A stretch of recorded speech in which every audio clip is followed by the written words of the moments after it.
Welcome to the Property Tank, guys. Hi, I'm Peter Kelly, bringing you unfiltered property insights every Monday, powered by littlefishproperty.com and our Ready Build solutions.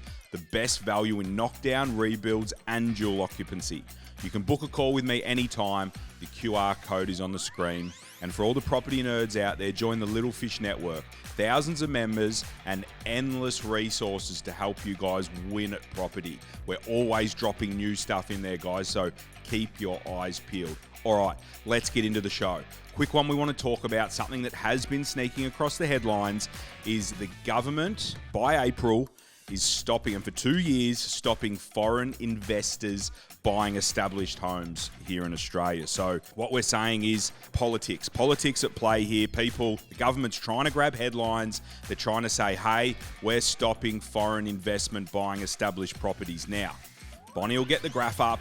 There's the graph. They account for 1% of the transactions made, I think in 2022, 2023. So that's the stat.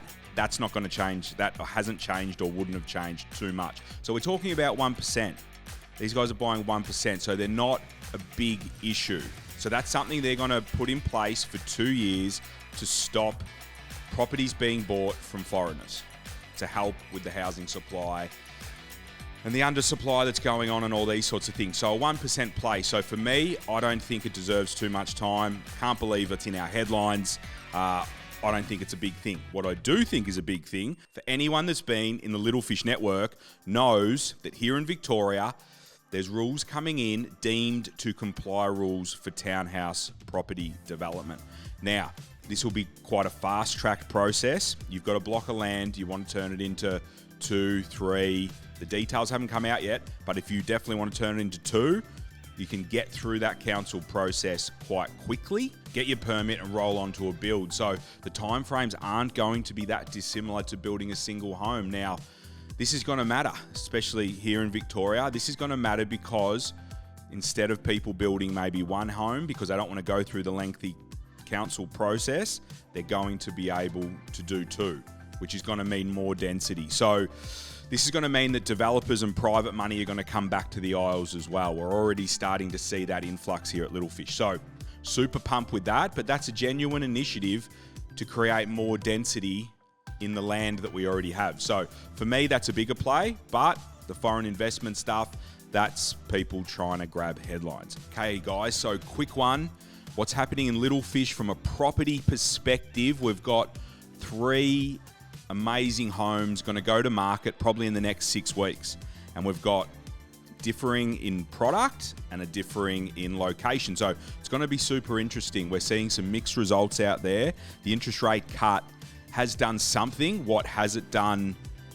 We're still waiting to see, but we're seeing more people at opens. That's what agents are telling me. More people at opens, more people are out there. So people are definitely starting to come back to the Isles. So we've got an amazing townhouse coming to market in Cheltenham, Hyatt, and Hampton East. All amazing product, beautifully spec'd, the Build Her Collective stuff, everything that, people know Little Fish for. So, and they're all slightly different product and they'll be different price points. Cheltenham, you'll be circa 1617. Hyatt, you'll be 1718. And Hampton East, you're probably sub 2-ish maybe. We'll speak to the agents to hone in where we think these sit. But yeah, they're coming to market. So keep you guys up to date with how they're faring from a property perspective, how the campaigns are going. All those 3 will be going to market to be auctioned. So auction will be the choice of sale with these. So that's an interesting point. You only go to auction when you feel like there's enough competition there.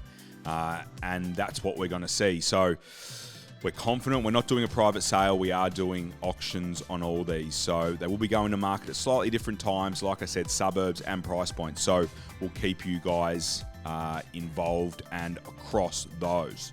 So the interest rate drop, the old 0.25, which we're all enjoying, is that, would you say, is there a noticeable change at the auction with the auction numbers? Yeah, to answer your question, Benny, and thanks for jumping in. Good to have you in here this morning. I haven't seen any remarkable change. What I have heard and have seen is more people back at the opens. So that tells me that people have woken up from their slumber potentially, and they're coming back and they're feeling that, hey, now could be a good time. Yeah, correct. Yeah, I definitely believe so. So more people at the Opens. Has it translated into the clearance rate? I don't think so yet. The clearance rate's a bit of a tricky one because you'll have more properties coming on the market. All right, because you've got two sides of the coin. You've got your buyers and got your vendors. Vendors are getting more confident because they're saying, hey, interest rates are going down, property's going up, let's put our property on the market. So you're going to have that issue from a supply and demand perspective. So we've got to watch that as well, because as the supply goes up, the demand needs to go up to meet it. So that's what we usually see. And when the market goes down, we see vendors maybe a bit more hesitant and they don't take their property to market. So the supply and demand follows each other, and then it follows each other on the way back up. So it's not a bad thing because it insulates the market against aggressive and volatile moves. But yes, Ben, to answer your question, more people back at the Opens. So these three properties over the next couple of months will be interesting ones to watch. Obviously, our small sample size, but it's going to be boots on the ground and real information that we're going to keep you guys updated with. So these are all in southeast suburbs? Power, great pickup. Yes, the southeastern suburbs of Melbourne. We are quite dominant down there, but from a property and growth perspective, we're very bullish about those areas. Each one of those properties is bayside of the Nepean Highway. That's definitely a border that Gav and myself like to acknowledge and like to play around. So between the Nepean Highway, which is the main arterial into the CBD of Melbourne, we're bayside of that. So between your main arterial and the water, the blue stuff, the wet stuff, is where we like to play. And anyone that does exist down there would have enjoyed the capital growth that they've seen over many years. So we don't see why that won't be a thing moving forward. And not to mention, as people keep buying up these suburbs, living in them, occupying in them, it's going to become more sought after as time goes on, because that's what property does. It appreciates over the long term. Great question, Power. Hey guys, and one I'm keen to get into. I've been wanting to get into it the last couple of weeks, but we haven't because we've been jam-packed here at the Property Tank, as everyone knows. The record residential sale for a property in Australia a couple of weeks ago. When did that happen? That just flew under the radar. Here it is here. Australian property record smashed as Toorak Mansion sells for 150 million. Wow, so we've taken the crown off Sydney, Benny. Let's go, okay? So the highest residential property sale in history happened a couple of weeks ago in, pretty flat market. Who do they say who bought it, Nico? Or do they keep it a secret? And Benny, sorry, no word on the identity of the buyer. Keeping it on the down low. If you're paying 150 mil, you probably want to keep it a bit dark. Keeping it on the down low. So this beats the previous record, which shout out to our boy Chim that was on Little Fish Pod. Shout out. The Ed Craven crypto billionaire sale that was $80 million. So it eclipsed that by a fair way. It's fair to say. So in saying that, though, as we sort of joked about on the Little Fish Pod, that Ed Craven, the crypto billionaire, once he spends all the money he's going to spend on his will be worth more than this $150 million property, but it needs to transact to be accounted for. So that's big money. It's the biggest property sale here in Australia, and it's happened just down the road from us down here. So that's pretty cool. The deal was inked for what is widely regarded as one of Victoria's best homes. The landmark 1867 built home was sold by Financial Review, rich list of billionaire property developer and former Toll Holdings boss Paul Little with his businesswoman wife Jan Hansen. Wowee, I'm having a look at the picture there. No doubt Bonnie's got a picture of it up there. It's looking pretty nice. It spans just over a hectare of land holding, pool, cabana, tennis court, lifelike gardens, tennis court, park-like gardens, and 200-metre frontage across blue chip Clendon Road here in Toorak. Anyway, that's a massive result, and it needed to get more airtime than it got because we didn't really hear about it. Here in Victoria, up the road. Let's go. Do you think it was good timing?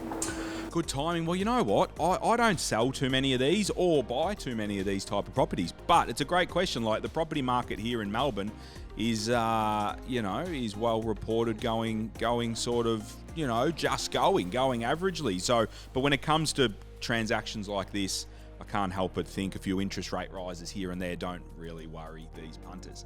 So a great price. But if the property market was hotter, maybe it could have gone for more. But I feel like when you get to that point, that pinnacle at the top of the mountain, when you're trying to transact one of these things, I can't imagine it's a plethora of buyers competing at 150 million.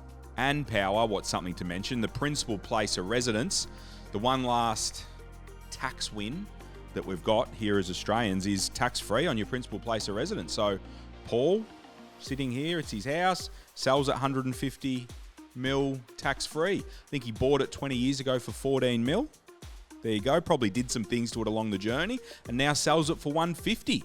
So tax-free, happy days. There you go, something to aspire to, power. Now he's bought a little place in South Yarra by the sounds of it for 19 million. He'll do that up, so it sounds like he's downsized.